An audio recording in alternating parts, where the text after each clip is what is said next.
Hey, welcome back. So today I'm not diving. I'm diving tomorrow. So I'm going to show you guys what I do in the meantime when I'm not diving. And today it's training. So this is my gym. Welcome. Little moat to get across to get in here. My kettlebells, chalk, pull-up bar, barbell, floor space. What else do you need? That's it. So I don't train too hard on the days before diving for recovery's sake, and I never dive and train on the same day. So unlike traditional workouts, which aim to usually just burn energy, we can actually use strength training to store energy in the body, kind of like upping your voltage or creating a bigger battery pack. And then when we create intention behind our movements, like when I'm swinging like I am here and I'm getting tired, I'm thinking, what if I need this in real life? It helps me dig a little bit deeper and put some purpose and intention behind my movements. Oh yeah? Alright, so sometimes when you've been using the same band for a long time, you'll lose a little bit of power on it. So you can just shorten the pre-tension line, which is just a sheep's head knot. So it's really easy to undo and retie. So you can actually use the leverage of the knot to break the knot free. All we do is just loosen that up. And I'm gonna take maybe an inch out of the line, inch and a quarter.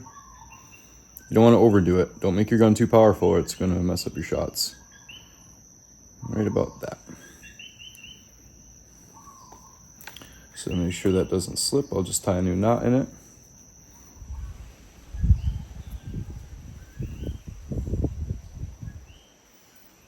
And you can even either leave your cool tail or you can cut it off and burn it. I'm gonna leave mine because I like it. Alright, to be honest, it doesn't look that calm out there. I might be in for it today. I don't know if you guys get this too, but every time I dive, I get anxious before I go. I'm always a little bit nervous. It doesn't matter where I'm going, what I'm doing, who I'm with. Always just a little bit nervous. All right, I'm doing it. I have no partner today, so I'm gonna go solo it. I'm gonna give my normal spot a break, let it recover a little bit. I don't like to hit the same spot too often. So I have a few different solo spots. So I'm gonna go venture out a little bit further today and go hit this zone, and I'll see you guys out there.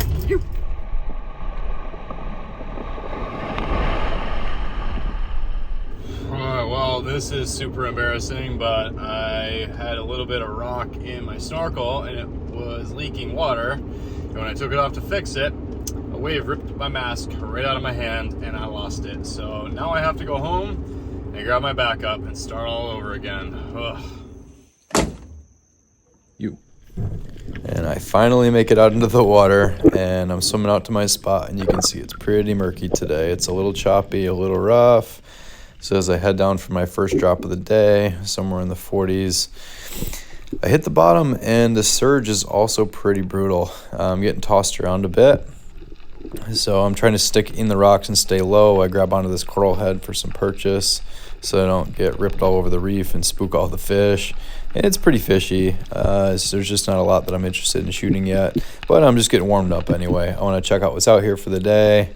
And I get in touch with my body a little bit and get used to this murk and not get quite as spooked. So I took a look around, don't see what I'm looking for, and I head back up. And now on my next drop, I find a bit better area. It's a little bit more protected from the surge. I'm trying to stay low, I'm trying to stay under the boulders and find better things to hold on to and not spook the fish as much. And there's some nicer fish out here. There's a nice little collie. You can see I get pushed pretty hard by the surge there anyway. And get sucked back. It's really kind of annoying. If you guys ever dive and surge, you know how annoying it is. When I look over here, you see that guy right there? I saw that shine in the distance. Maybe you can still see it. And he heads out, and now I'm just focused on him. I don't know what it is. So I kind of go over here to see if I can get a better look. But I decide I'm just going to go to where I saw him surface, and I'm going to go check him out next time. But there's definitely something big that moved over there, and I want to see what it is. And after a bit of a breathe up, I drop down again to investigate. Now I'm going to try to tuck into the rocks here. I'm going to try to keep my head and my fins down, keep the gun down so I don't spook whatever's out here, and figure out what that was, if I can get it to come in on me. I have no idea if it's going to. I can't see really well. But you ever get that feeling like you're being watched? I kind of got that feeling going on a little bit right now. And I noticed that the fish are behaving a little bit differently, a little bit spooked. So I'm looking around, going, wait, he's behind me, isn't he? Oh, yep. But I don't need him today. He's way more food than I need. So he doesn't get the shaft, he gets a shotgun instead, and I head on up.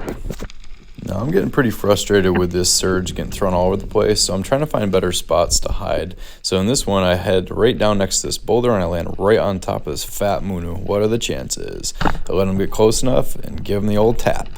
And he's coming to the surface with me. It was a real easy dive, took no bottom time. Love when that happens. So I get my nice fat moo on the cooey right away, and you guys know how much I love that. Yassa. And that's really kind of the perfect fish for me today, because I'm actually after a very specific amount of fish. I'm leaving in a few days and I only need X amount of meals. So I'm trying to calculate and prepare for how much I want to take home with me today. Make sure I have enough, but not too much. So as I drop down here for the next drop, the very next drop, I'm in a little bit calmer zone. It's a little bit clearer and it's a little bit fishier. So I'm just trying to keep everything laid down flat on the reef, keep the gun down, try to minimize my head movement. Don't move my fins at all, and just see what happens. So there's a bunch of hoggies out here. They're a little bit distracting, but then out in the distance, there's this little guy that's slipping through the bottom of the reef, and I see him coming in here, and I line up on him, and he's another fat Munu, about that same size, and I let him get so close that I actually get a muzzle wrap. Put a good shot into him. It was no problem with the fish, but I do get a little bit tangled up here, but not a big deal. That does happen sometimes when you take a shot that's too close, so I just unwrap it and I pull it free. No big deal, and I get my second Munu on the cooey, 2 drops in a row. What's up? And back in my past, I lost a lot of fish in really silly ways. So now what I do is I always make sure I put my fish on the cooey before I take it off the spear. And now I decide from all these hoggies out here, I need a little bit of chum. So I drop down, I pick one of them off, and I haul them in. And I break them up into a bunch of pieces. And I try to aggregate some fish out here and just see what happens. As I drop down here, in the new spot, there's a bunch more fish that are coming in. A lot more nenuis, and a lot of other fish are kind of circling in. And as I get down, I throw a little bit of sand. There's a big fat moo in the distance. You can't see him on camera, but he is there. He's probably about 5 pounds, and I'm just trying to stay really calm and keep my head down and see if he's going to come in on me. And there's also some really fat toa-aus that I started to get interested in because they would work really well for me today for my needs. And I start to feel it in my bones that moo was just not going to come in. So I start focusing on these toa-au, and they're pretty big, and there's one in there with a really fat, wide head. And I'm waiting for him to give me the right shot, and I figure, okay, I'll take an invasive off the reef and whack, put a shaft into him. But the shaft does get stuck under the boulder, and I don't feel like going to tangle it. I'm by myself today. It's a little bit deeper. It's a little murky. I was kind of not feeling super comfortable, so I just let the reel out, head for the surface. And which is kind of nice with swell, you can hold on to it and you can pull yourself down. But as I swam around and yanked on it a few times, it actually came free. And I'm really happy about that. And I was able to pull him in without a second drop. But he ends up being a really fat toa. Win-win. Really good food, really nice fish, and one less invasive on the reef. Yes. And then I brain him and bleed him and gut him like I would any other fish and do another breathe up. Because as I'm on my peak inhalation, I look down and there's a fat log of an ava. And as soon as I get underwater, he takes off. If you didn't see him, there he is again, heading out to the Murk. I try to chase him down and grunt and wiggle my hand, but he is just not into it because they never are. So now I'm really just finding spots that are less surgy. I'm trying to protect myself with the boulders. I'm trying to position myself in angles that the surge is going to be less impactful on me. And I find this really cool spot right here where I'm not really bothered by the surge too much finally, and I can see between these boulders and it's really fishy. So I have a really good feeling about this spot, and I'm just trying to stay really patient and calm. This is, I think, my longest dive of the day. I was already down here for a while, and I'm just holding out. I'm just trying to wait for something to come over the top of me, maybe an uku or an omilu or something, and I can just call it a day and be done because I'm really just not feeling super comfortable out here today, and I kind of want to go home. But I still need fish, and I still have a long swim in, so as long as I'm down here, I'm going to push it a little bit and just see if I can take something with me, but it's not going to happen on this dive, so I head up and try them again. So really what I'm feeling right now is just a jerky fish. I need a fish that I need to chop up, marinate, and dehydrate, and put in a bag and take on the plane with me. That's really all I need. And honestly, one of my favorite jerky fish is actually palani. They're easy to shoot. They're really big. The meat is fantastic. It holds flavor really well, and it's the right texture for jerky. So I'm targeting palani unless I see something better. And there is a nice palani over there on the right side, and he keeps looking at me. He's a little bit smaller than what I want, but after some time, I'm thinking, you know what? I'll take him. But I rushed my shot, and I hit him a little bit high, and he does rip off. He doesn't seem too bothered by it, but he takes off, and I head back down, and I'm going to try him again.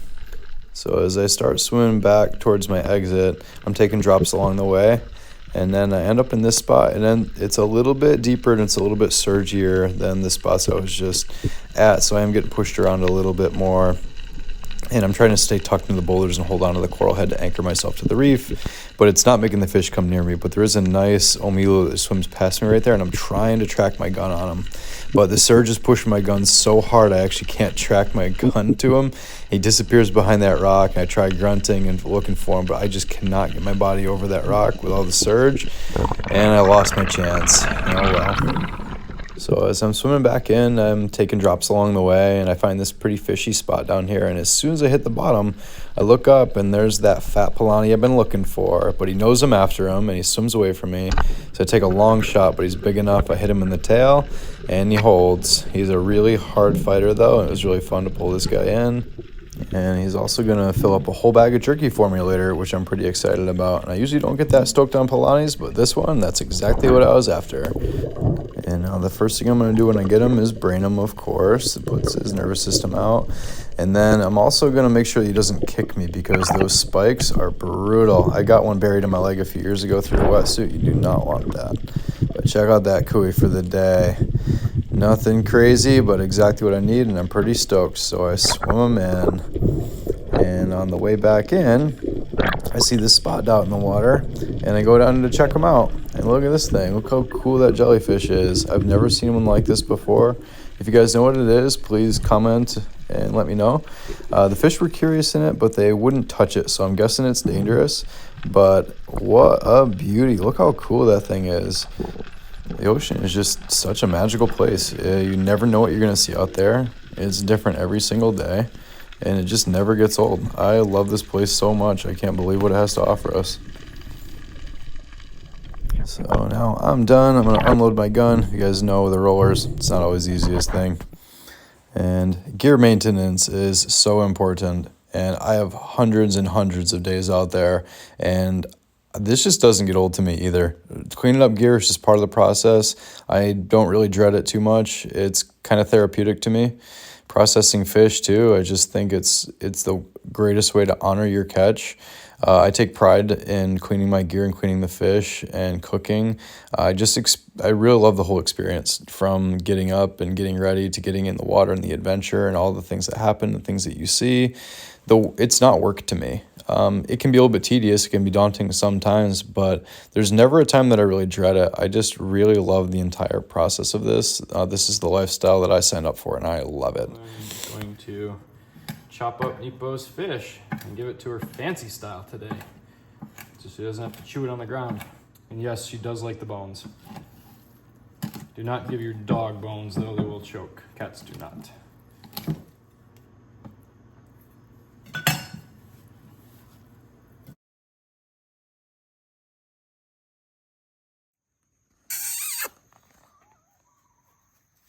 Oh goodness, you're blowing the shot, girl.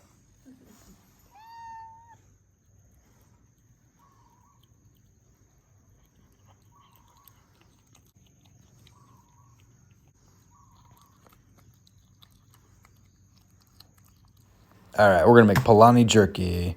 We're going to chop it up into strips, cut against the grain.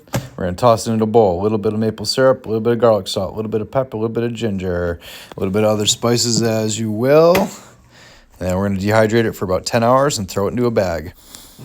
And now we're going to prep for some gyoza. We start with onion, chop that guy up. Then we go to that toa. We're going to mince that up into little pieces. And then we're going to grind up some carrot and shred it. And clean that thing out. I'm going to chop up a little bit of garlic. Whack.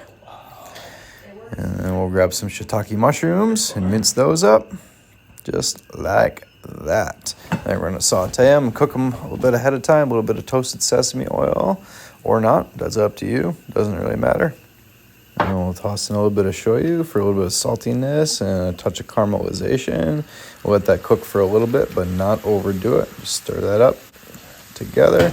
And then we're going to toss those in with the fresh fish, which is going to help it steam ever so slightly. And then we're going to add in some green onion from the garden. Mince that guy up there. Homegrown horseradish. Mayonnaise, as usual. Black pepper. Ginger. And some cayenne pepper for Kevin.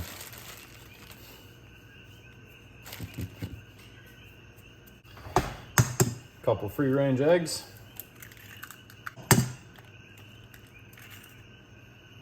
And I forgot to film me pouring panko in there, so this is going to have to do. Now we can mix it all up.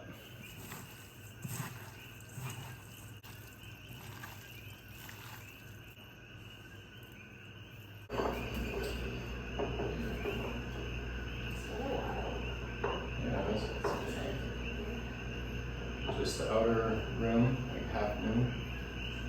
And a small dollop in the middle. And just fold it over, press it on the outside, and stack it.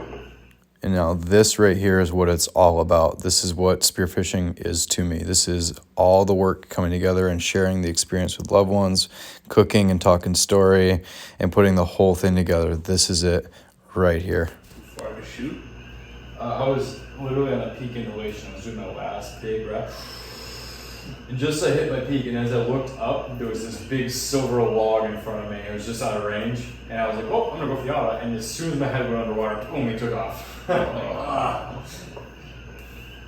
I don't think you can ever get an ava when you're on top of the water like that. I just don't think it's gonna happen.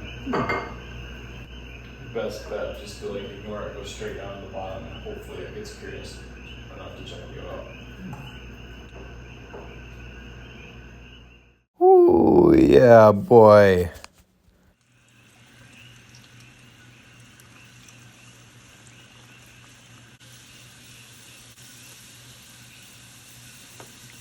Fresh, clean oil. Yeah, perfectly cooked, nice and crunchy on the outside, steamed and soft in the middle. Doesn't get much better than that. Are they super hot? No. Are they alright? It's worth the risk. Feel good? Yeah, about half of them. Yeah. On the bottom.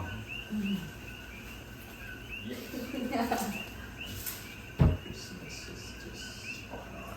Mm-hmm. Yeah. Kind of amazing fish, right? Pretty amazing.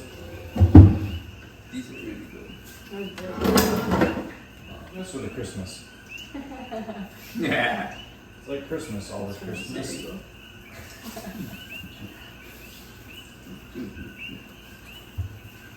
You guys should try one.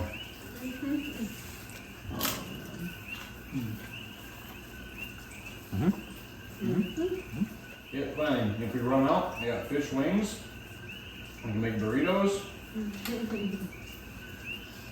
Check that one out. Hey, I haven't checked out my new toilet seat yet. Yeah, I have it. I'll go look. Jeez. No, boy. Yeah, it's been my biggest upgrade in my house lately. That's so pretty. So this ended up being a much bigger project than I anticipated. It took me quite a while. It's made out of local curly koa, and the accents are done in Purple Heart, which is actually the same Purple Heart that I used in my spear gun build, if you guys seen that episode, or the one that's up on my wall. But I'm real happy with how it came out.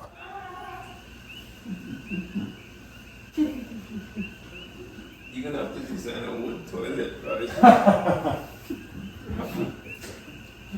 Ridiculous. But awesome. So you're gonna jump in with me when I get back? No. Just some toas, some papes, king cold day, Maybe later. hoggies. Maybe later. Yeah. Yeah. You ever eat hoggy? Yeah. Oh yeah. Yeah. You like it? You gotta marinate them. Yeah. Yeah. Okay. texture's like chicken, though, huh? Yeah. And it's lobster season. It's lobster season. Hey, let me work tomorrow. Ooh. Jesus. They got like a stockpile of right, any excuse to ask out, right? It's Saturday night. Alright, I think that's all we need, huh?